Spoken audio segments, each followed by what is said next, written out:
You know that feeling when you check your bank account on a Friday evening and there's actually money in there? Like real money, more than you expected.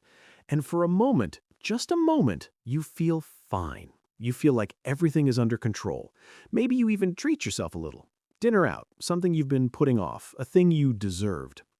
And then Tuesday comes, and you're not exactly sure what happened, but the number looks different. It looks smaller. And that calm Friday feeling? Gone. Replaced by this low-grade anxiety that hums in the background while you're trying to work, while you're trying to sleep, while you're just trying to get through the week.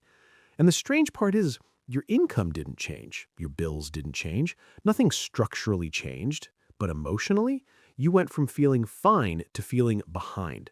Again. If that cycle sounds familiar, I want you to know this isn't a discipline problem. It's not even really a math problem. It's something much more interesting than that. And once you understand what's actually driving that swing, you start to see your financial life very differently. Most financial advice treats this like a budgeting failure. You felt rich, so you spent too much. And sure, sometimes that's part of it, but that explanation stops way too short because it ignores something fundamental about the way human beings actually experience money. We don't experience money as a number, we experience it as a feeling. And feelings are messy, contextual, and deeply tied to things that have nothing to do with your bank balance. Think about it. Two people can have the exact same amount of money in their accounts, say $800, and one of them feels completely at ease while the other feels like they're drowning. The number is identical. The emotional experience is completely different. Why? Because money isn't just a resource, it's a signal. It's a signal about safety, about status, about your future, about how the people around you see you. And when that signal fluctuates, and it always fluctuates, your nervous system reacts. So when I say you feel rich one day and broke the next, I'm not describing bad money management. I'm describing a very human psychological response to financial uncertainty, and almost no one talks about it this way. Let's go a little deeper into what's actually happening.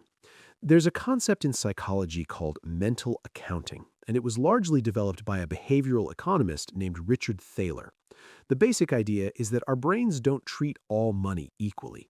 We mentally sort money into different buckets. This is for bills, this is for fun, this is for emergencies, even when it's all sitting in the same account.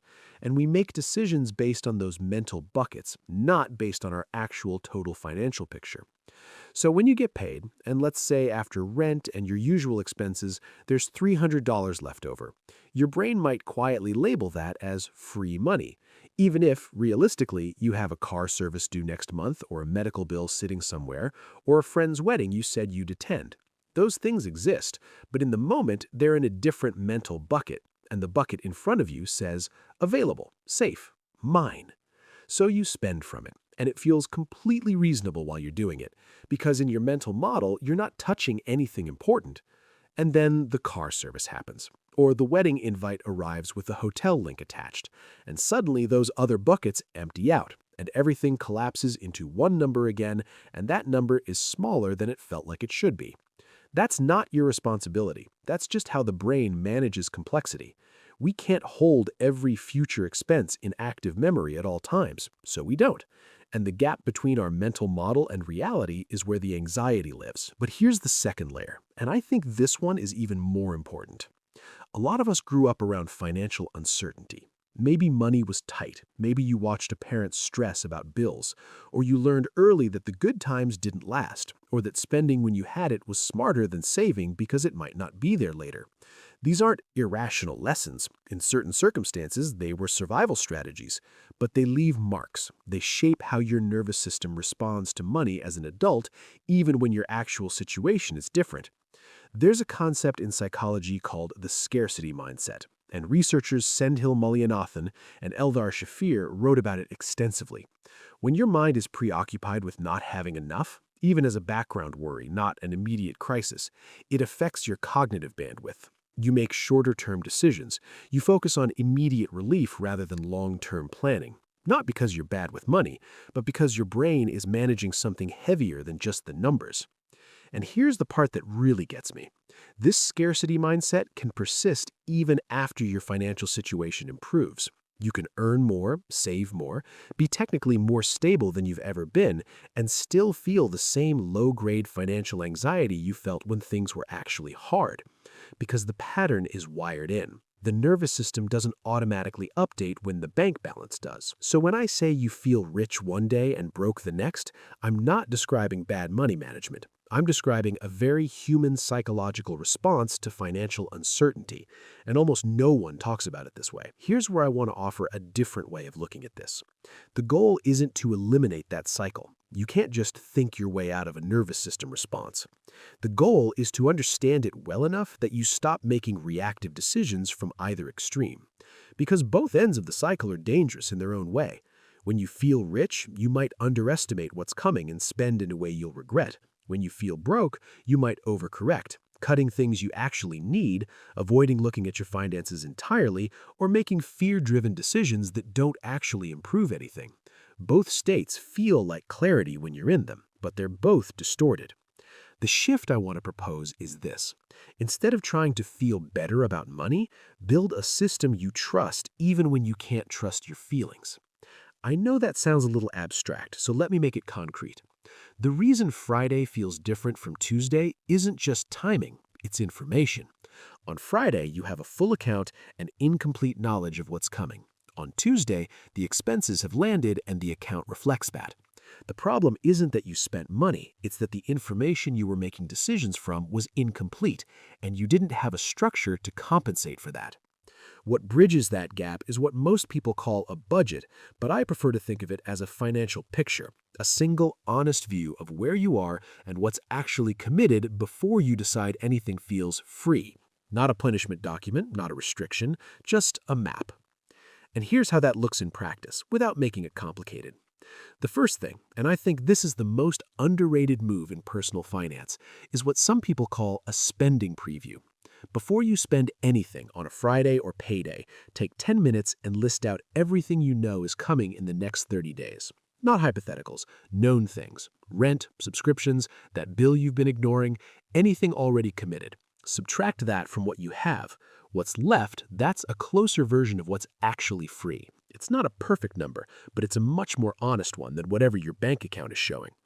You can do this on your phone, on paper, in a spreadsheet, it doesn't matter. What matters is that you're making one decision with a complete picture instead of a partial one. The second thing is a small thing that makes a surprisingly large emotional difference. Create a separate account, even if it's tiny, that's specifically for irregular or upcoming expenses. Car maintenance, gifts, travel, medical stuff, whatever it tends to be for you. Even putting $20 a month in there changes how you feel, because now those things have a home. They're not stealing from your regular life when they arrive. You expected them. That's not just a financial strategy, that's actually a way of training your nervous system that the future is something you've already partially planned for. And that changes your baseline anxiety more than the amount of money itself sometimes. The third thing, and I think this one is even more important, a lot of us to notice when you're making a financial decision from a feeling of scarcity versus a feeling of security. Both states give you imperfect information. When you're anxious, you might cut something that actually supports your well-being. When you're relaxed, you might approve something that doesn't really fit. The goal is to make fewer decisions from those peaks and valleys and more decisions from a calm, informed middle. That middle looks like, I know what I have, I know what's committed, I know what's left, and I'm making a choice from that. It's not glamorous, it doesn't make for a great Instagram story, but it's what financial stability actually feels like from the inside. Not exciting, just quiet, steady. I want to leave you with something that I think gets forgotten in almost every money conversation out there. Feeling financially anxious doesn't mean you're failing. It doesn't mean you're bad with money. It might mean you're carrying a pattern that was built in a different time, under different circumstances, by a younger version of you who was just trying to feel safe. And the work of changing your relationship with money isn't about discipline or motivation or finding the perfect budgeting app. It's about slowly, gradually giving your nervous system new information. It's about showing it, not just telling it, that you can see what's coming, that you have a plan, that you're not just reacting anymore. That takes time. It doesn't happen in a single Friday evening of good feelings or a single Tuesday of regret. It builds across months of small, consistent decisions. And those decisions don't have to be dramatic. They just have to be honest. So, if you walked away from this with anything, I hope it's this. The swing between feeling rich and feeling broke isn't proof that you're doing something wrong. It's proof that you're human and that money is wrapped up in a lot more than just numbers for most of us. The goal isn't to never feel that swing again. The goal is to build something stable enough underneath you that the swing doesn't control your decisions. And that's something you can actually do. Not all at once, not perfectly, but a little more clearly, a little more calmly each time. That's enough. That's more than enough.